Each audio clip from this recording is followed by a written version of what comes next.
Who controls money? The hidden architecture of the global financial system. Right now, as you watch this, billions of transactions are moving through digital systems across the planet. In Tokyo, a salary payment hits a bank account. In New York, a hedge fund executes a billion-dollar trade in microseconds. In Mumbai, someone buys coffee with a tap of their phone. In London, a central bank official adjusts an interest rate that will affect millions of lives. We use money every single day. We work for it, spend it, save it, worry about it. But most of us never stop to ask the fundamental questions: what exactly is money? And more importantly, who decides how much of it exists? For most of human history, we assumed the answer was simple: governments control money.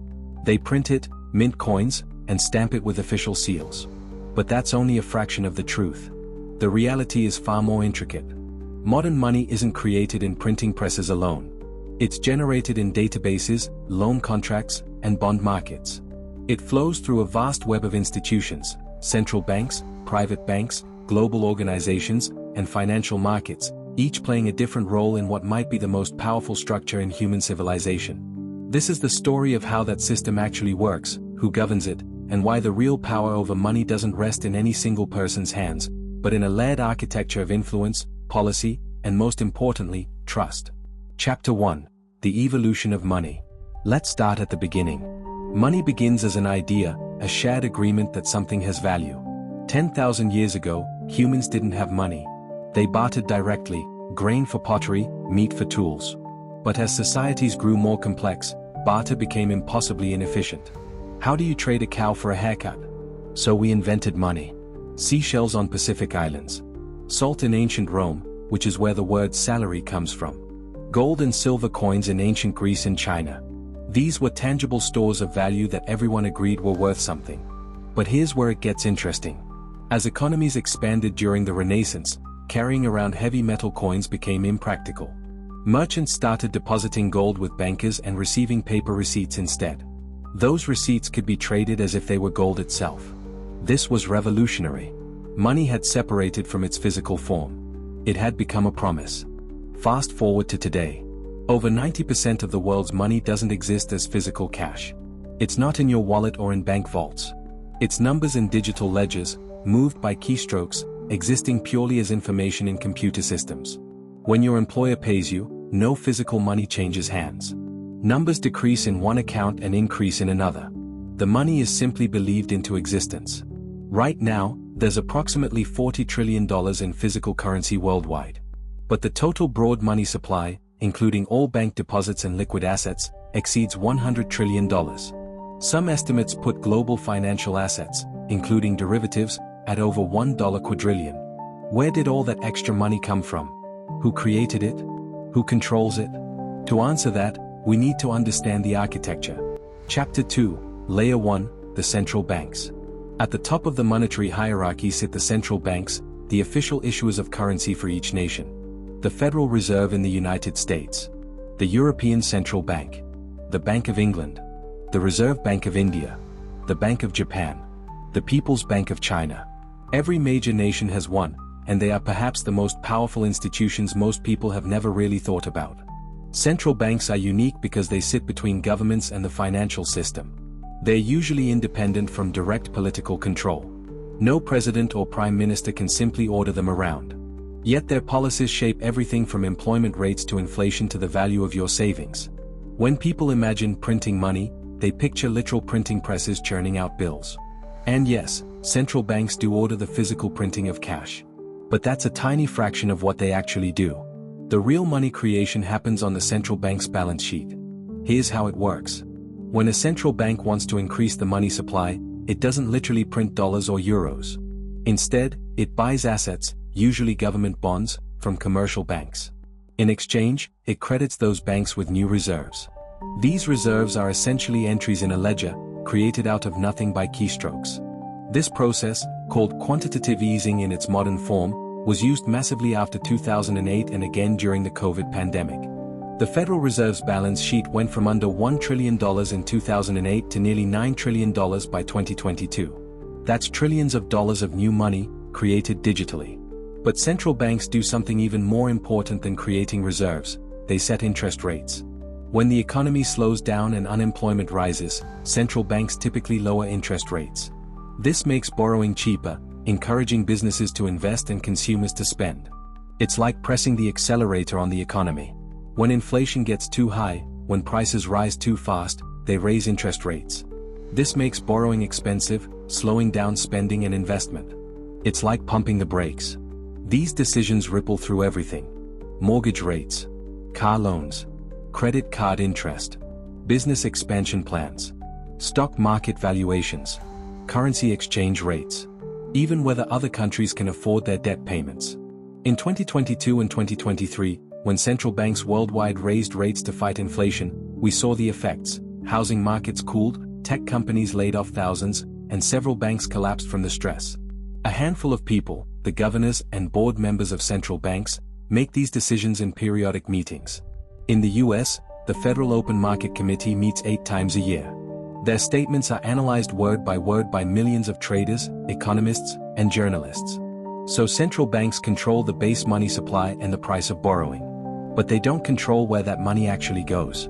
That's where the next layer comes in. Chapter 3, Layer 2, the commercial banks. Below the central banks are the commercial banks, the institutions most people interact with daily. Chase, HSBC, Deutsche Bank, Bank of America, ICICI, thousands of banks worldwide. They take your deposits, provide loans, issue credit cards, and process your payments. But their most powerful and least understood function is this. Commercial banks create money. When you go to a bank for a mortgage or a business loan, you might think the bank is lending you money from other people's deposits. That's what it seems like. But that's not actually how it works. When a bank approves your $300,000 mortgage, it doesn't take $300,000 from someone else's account. Instead, it simply creates new money by typing numbers into your account. Money that didn't exist before suddenly appears. In exchange, you sign a contract promising to pay back $300,000 plus interest over 30 years. The bank now has an asset, your debt, worth more than what it created. This is called fractional reserve banking, and it's how most money in the modern economy is created. Not by governments. Not by central banks printing cash. But by private banks making loans. Every time a bank approves a loan, it expands the total money supply. When you make your monthly payments, that money effectively disappears from circulation. The economy is constantly breathing, money being created and destroyed with every loan made and every debt repaid. Here's the catch. Banks don't actually have all the money they've created. They operate on the assumption that not everyone will want their deposits at the same time. They keep only a fraction of deposits as reserves, sometimes as little as 10%, often even less. This makes the system incredibly efficient but also fragile. If everyone loses confidence and rushes to withdraw their money at once, a bank run, the bank can collapse. This is what happened to Silicon Valley Bank in 2023, and it's why governments insure deposits and central banks act as emergency lenders. But here's what gives commercial banks enormous power: they decide who gets credit. When banks collectively decide to lend to real estate, we get housing booms. When they favor tech startups, we get innovation explosions. When they pull back from small businesses, those businesses struggle or fail. This means banks don't just create money, they allocate society's resources. They decide which industries grow, which neighborhoods develop, which entrepreneurs get a chance, and who gets left behind. Studies show that access to credit is one of the biggest determinants of economic inequality. Communities without banks struggle to accumulate wealth. Countries with inefficient banking systems grow slower. And when banks make bad decisions, lending recklessly to subprime mortgages, as they did before 2008, the entire global economy can collapse. So while central banks control the quantity and cost of base money, commercial banks control its direction and distribution. They're the arteries through which money flows into the real economy. But money doesn't stop at national borders. There's another layer. Chapter 4, Layer 3, Global Institutions. Above individual nations sits a network of global financial institutions that coordinate and govern the international monetary system. The International Monetary Fund. The World Bank. The Bank for International Settlements. The Financial Stability Board. Names most people have heard but few understand. These institutions were created after World War II, at a conference in Bretton Woods, New Hampshire, when world leaders decided the chaos of competing currencies and trade wars had contributed to global conflict. They built a system to manage money across borders. The IMF acts as the lender of last resort for countries. When a nation faces a currency crisis or can't pay its debts, as happened to Argentina repeatedly, to Greece in 2010, to Sri Lanka in 2022, the IMF steps in with emergency loans. But these loans come with conditions. The IMF typically demands structural adjustments: cut government spending, privatize state companies, reduce subsidies, open markets to foreign competition. Critics argue this austerity devastates ordinary people, cutting pensions, healthcare, and education while protecting foreign creditors. Supporters say it forces governments to make necessary economic reforms. Either way, the IMF wields enormous influence over developing countries. It effectively sets economic policy for nations in crisis, despite not being elected by anyone. The World Bank funds development projects, roads, schools, dams, healthcare systems, primarily in poorer nations. It channels hundreds of billions of dollars with the stated goal of reducing poverty. But like the IMF, it can impose conditions, influencing everything from environmental regulations to labor laws to how governments spend their budgets.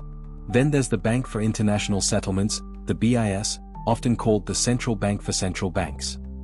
Based in Basel, Switzerland, the BIS is where central bankers from around the world meet in private to coordinate policies, share data, and set global banking standards. It's one of the most powerful institutions you've never heard of. The BIS hosts the Basel Committee on Banking Supervision, which sets the rules for how much capital banks must hold, how much risk they can take, and how they report their finances. These Basel Accords shape banking practices worldwide. When the Basel Committee tightens capital requirements, banks everywhere must comply, affecting lending and economic growth globally. Add to this the G20, the Financial Stability Board, and various international treaty organizations, and you have a complex web of global governance that most citizens never see but that profoundly shapes their economic lives. These institutions don't issue money directly, but they influence how it flows between nations, how stable the global system remains, and who bears the costs when crises strike. In a globalized world where money moves across borders in seconds, these coordinators are crucial. But they also concentrate power in technocratic bodies distant from democratic accountability. Chapter 5, Layer 4, Governments and Treasuries. Now we come to the layer most people think controls money, governments. And they do play a crucial role, just not the one most people imagine. While central banks handle monetary policy, the money supply and interest rates, governments control fiscal policy, taxation and spending. Governments can't create money directly, except through their central banks, but they can influence money creation through borrowing and spending. Here's how: when a government spends more than it collects in taxes, running a deficit, it must borrow. It does this by issuing bonds, IOUs promising to repay with interest. Who buys these bonds? Commercial banks, investment funds, foreign governments, and often, the nation's own central bank. When a central bank buys government bonds, as the Federal Reserve did massively after 2008 and 2020, it's essentially funding government spending with newly created money. This is sometimes called monetizing the debt. During World War II, the US government spent unprecedented amounts, and the Federal Reserve kept interest rates artificially low to make their borrowing cheap. During COVID-19, governments worldwide spent trillions while central banks created trillions in new reserves to buy the resulting debt. This creates an interesting dynamic. Government debt becomes the foundation of the modern monetary system. Banks hold government bonds as their safest assets. Central banks use them for monetary operations. Pension funds rely on them for stable returns. Global financial contracts reference them as benchmarks. US Treasury bonds, for instance, are considered the world's safest asset. They back trillions in financial transactions. The entire global system, in a sense, runs on government debt. But there's a limit. If a government borrows too much or if confidence in its ability to repay erodes, bad things happen. Currency can collapse, as in Venezuela or Zimbabwe. Inflation can spiral, as in Weimar Germany or Argentina. Interest rates can skyrocket, making debt unpayable. This is why debates about government spending, deficits, and debt are so fierce. They're not just about budgets, they're about the stability of money itself. Politicians face constant tension: spend more to win voters and boost the economy, or restrain spending to maintain financial stability. Central banks must balance, support government borrowing or maintain currency credibility. In practice, monetary and fiscal policy must work together. After 2008, central banks created liquidity while governments ran deficits to prevent economic collapse. During COVID, the coordination was even more explicit. Critics worry this blurs the line between central bank independence and government financing. If central banks simply print money to fund whatever governments want, what stops runaway inflation and currency debasement? This brings us to the final, most powerful layer. Chapter 6. Layer 5, Financial Markets. Beyond the official institutions lies the vast, churning ocean of global financial markets. Every day, trillions of dollars flow through these markets. The foreign exchange market alone trades over $7.5 trillion daily. Global stock markets represent over $100 trillion in value. The bond market exceeds $130 trillion. Derivatives markets are estimated at over $600 trillion notional value. These numbers dwarf the real economy of actual goods and services. Within these markets operate the institutional investors, hedge funds, pension funds, sovereign wealth funds, and asset managers like BlackRock, Vanguard, and State Street, which collectively manage over $20 trillion. These institutions don't create money, but they move it at massive scale, and their collective decisions determine the value of everything. When international investors decide Argentina is risky, they pull their money out, and the peso collapses. When they decide the tech sector is the future, money pours in, creating booms, and eventually busts. In 1997, a loss of confidence triggered the Asian financial crisis, devastating the economies of Thailand, Indonesia, and South Korea. In 2008, the collapse of mortgage-backed securities triggered a global meltdown. Modern markets move at electronic speed. High-frequency trading algorithms execute thousands of trades per second. A single tweet or news headline can trigger billion-dollar swings in minutes. This gives financial markets tremendous power. They respond faster than governments can act. They can punish policies they dislike by selling a country's bonds or currency. They can reward policies they favor by driving up asset prices. Even central banks must pay attention to markets. If the market doesn't believe a central bank's commitment to fighting inflation, bond yields can spike regardless of policy. In 2022, when the UK government announced unfunded tax cuts, markets revolted. Bond prices crashed, the pound plummeted, and the Bank of England had to intervene. The government reversed course within weeks. The market had spoken. Individual traders can even attack currencies. In 1992, George Soros famously broke the Bank of England by betting against the British pound, forcing the UK out of the European exchange rate mechanism and making himself $1 billion in the process.